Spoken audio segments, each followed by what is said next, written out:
So mga Paps, silipin ulit natin yung CRV August 1 today. So isang linggo natin hindi nakita. Ang alam ko pinaprimeran na. At saka yung punit sa chassis, alam ko ginagawa na ni Kuya Sam. So silipin natin, samahan niyo ako. Throw your hands up if you with it, drop it.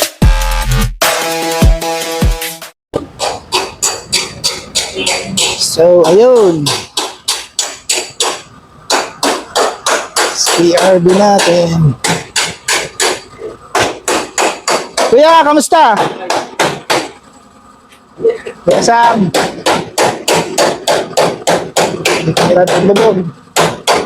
Nakatira na to.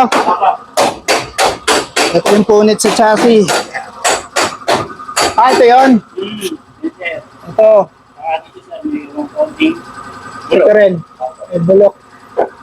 Matibay naman to Walang walang back job Hirap kasi pag may back job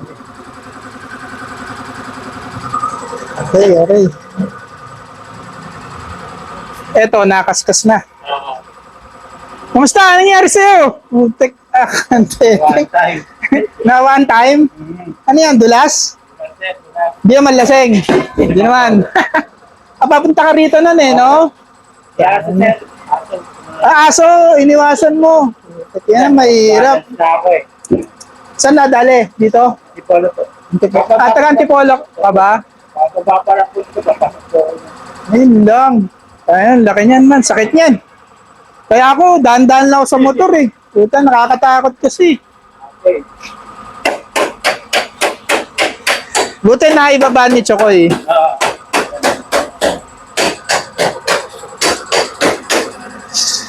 Ayun yung inaalala ko kasi delikado yan Parang malakad mo sir. Parang natin bumasa, maliit lang Oo. Lumaki siguro ito yung bumababa. No?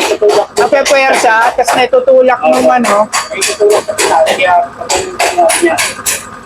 Tapos wala pang sayaw dahil naka-coil over, walang masyadong play. Napupunta yung stress dun sa chassis,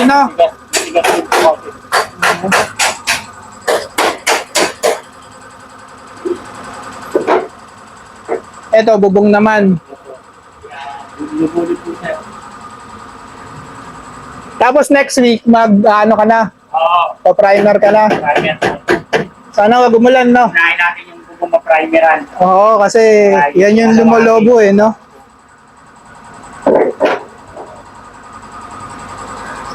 Yun!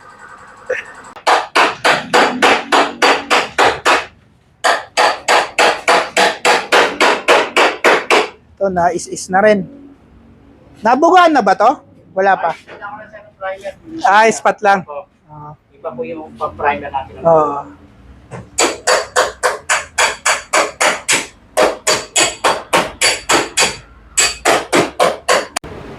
Mga tansya mo, mga last week of August, lalabas yan? Oo. Ingat ka, Brad. Puta niya, nakakatakot yung sugat.